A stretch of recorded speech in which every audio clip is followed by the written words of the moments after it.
नमस्कार, बहुत स्वागत है आपका।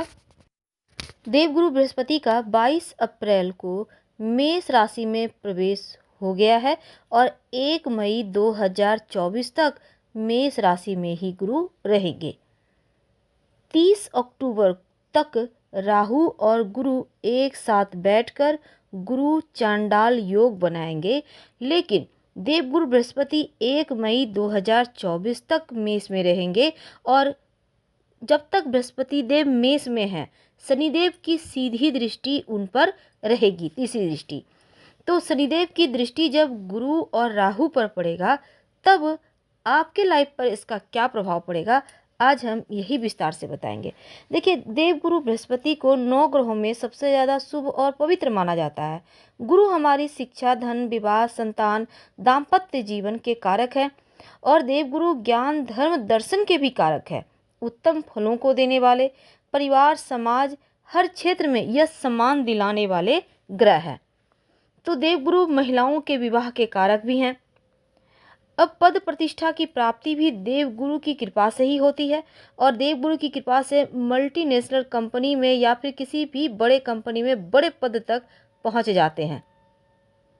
अब देखिए, देवगुरु 22 अप्रैल को मेष राशि में आ रहे हैं।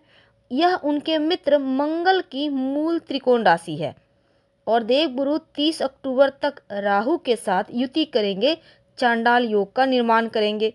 9 सितंबर 2023 से 31 दिसंबर 2023 तक देवगुरु बृहस्पति वक्री रहेंगे। तो बृहस्पति के मेष राशि में जाने से आपकी राशि पर इसका क्या प्रभाव पड़ेगा, क्योंकि जब चांडाल दोष बनेगा और दूसरी तरफ बहुत मामलों में ये दोष निगेटिव है और बहुत मामलों में अच्छा भी है।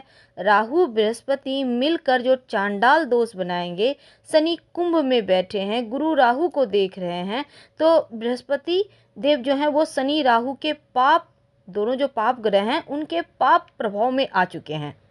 तो ये बहुत अच्छा नहीं माना जा रहा, लेकिन फिर भी अच्छा फल, अब गुरु हैं तो कुछ न कुछ बेहतर फल देंगे ही। और यहाँ पर चूंकि शनि का प्रभाव है तो ये निगेटिव प्रभाव ज़्यादा जब तक कि राहु बैठे हैं 30 अक्टूबर तक रहेगा। इसके बाद कम निगेटिव प्रभाव होगा जब गुरु पर सीधी दृष्टि शनिदेव की होगी। तो यहाँ पर देखिए, हर ग्रह का एक अधिकार क्षेत्र होता है और उसी के अनुसार वो फल भी देता है, जीवन पर इसका प्रभाव पड़ता है।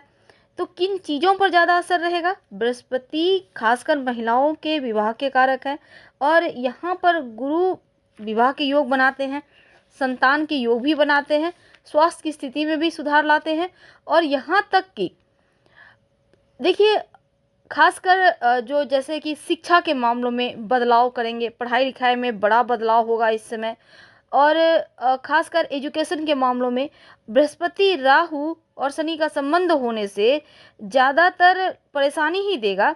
अक्टूबर तक हल्की परेशानी है, ज़्यादा परेशानी, लेकिन उसके बाद से परेशानियां कम हो जाएंगी।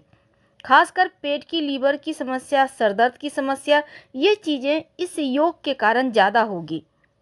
बृहस्पति यहाँ पर राशि परिवर्तन करने से ज़्यादा निगेटिव हो गए हैं और शनि की दृष्टि के कारण ज़्यादा नकारात्मक हो गए हैं। तो ऐसे में इनसे बचने के लिए क्या करें, क्योंकि बदनामी और अपयश योग भी बना रहे हैं और ये प्रभाव खासकर आपके हो सकता है स्वभाव पर भी थोड़ा सा पड़े। धर्म कार्य से आपको भटकाएंगे ये जो योग है।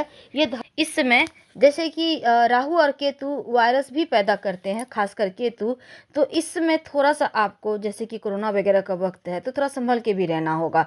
और बृहस्पति राहु के प्रभाव में है, इसलिए बीमारियां भी बढ़ेंगी। ऐसे में थोड़ा सा आर्थिक मामलों में भी ध्यान रखना है, ज़्यादा हाथ खोलकर मीन राशि वालों, देवगुरु बृहस्पति आपके लग्न के स्वामी हैं, साथ ही कर्म स्थान के भी स्वामी हैं। अब आपके धन भाव में आ चुके हैं मेष राशि में। तो धन के मामलों में जो स्थिति है, जो आपके पक्ष में आ रही है और साथ ही शिक्षा, जो विद्यार्थी हैं उनके लिए भी बढ़िया वक्त चल रहा है। इस पीरियड में जो 1 मई तक का वक्त है, वाणी से लाभ होने की संभावना बढ़ी हुई है। यानी आप अपनी वाणी से अगर कोई कार्य करते हैं वाणी वाला, तो उससे आपको धन प्राप्त हो सकता है। करियर में सफलता भी मिलेगी और धर्म कार्य की तरफ आपका झुकाव बढ़ेगा। तो देखिए दूसरे भाव यानी धन भाव में आना, बृहस्पति अपनी जैसे कि पहली राशि यानी कि धनु राशि के 5वें भाव में जा रहे हैं और वहीं अपनी दूसरी राशि यानी मीन राशि जो कि आपकी राशि उसके धन भाव में आ रहे हैं। इसका मतलब है कि आर्थिक, पारिवारिक और कार्य क्षेत्र के मामलों में अनुकूल फल देगा। इस भाव से बृहस्पति आपके 6ठे भाव को देखेगा जो रोग, ऋण, शत्रु दूर करेगा। इस समय बीमारियां कम हो जाएगी या समाप्त हो जाएगी, कर्जों से मुक्ति मिलेगी और शत्रुओं से मुक्ति दिलाने वाला ये वक्त है। अगर आप बैंक वगैरह से लोन लेना चाहते हैं वो आसानी से मिल जाएगा। अगर आपकी कोई लोन पेंडिंग है उसको प्राप्त कर लेंगे। और योगा, एक्सरसाइज ये चीज़ को आपको लाइफ में ज़रूर अपनाना चाहिए, आध्यात्मिक कार्य में रहना चाहिए और साथ ही अप्रत्याशित रूप से, आकस्मिक रूप से जहाँ से आपने सोचा नहीं है वहाँ से भी धन प्राप्त करवाएगा गुरु के ये गोचर। अगर आपकी कुंडली में व्यापार व्यवसाय की योग है तो आप उनको शुरू करना चाहते हैं तो ये गोचर आपके लिए बहुत अनुकूल है, आप कर सकते हैं। अब देखिए इस समय मेहनत से सफलता है, लेकिन मेहनत तो करना होगा और सफलता भी आपको ज़रूर मिलेगी।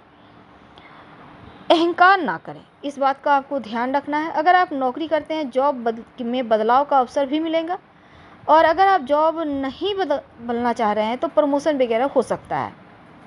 आर्थिक मामलों में अनुकूलता है, घर परिवार में सुख समृद्धि बढ़ेगा और अभी तक जो आपके लाइफ में परिवार में विवाद थे वो अब समाप्त होगा। अगर आप अविवाहित हैं, विवाह की उम्र के हैं तो बृहस्पति का योग गोचर आपका विवाह भी करवाएगा।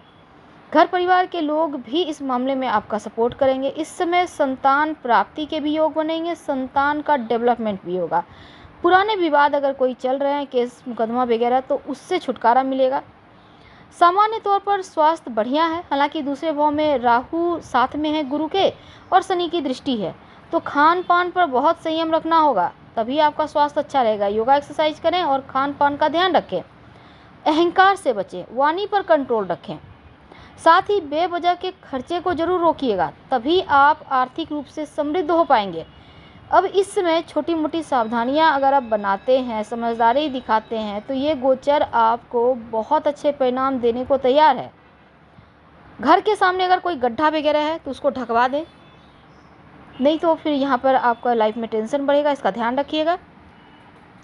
तो कुल मिलाकर ये वक्त आपके लिए बढ़िया है, एंजॉय करें। हम आपसे विदा लेते हैं। लाइव से मैच करें तो लाइक कर सब्सक्राइब करें, अपनों से शेयर करें, कमेंट करें। हर हर महादेव जरूर लिखें। धन्यवाद।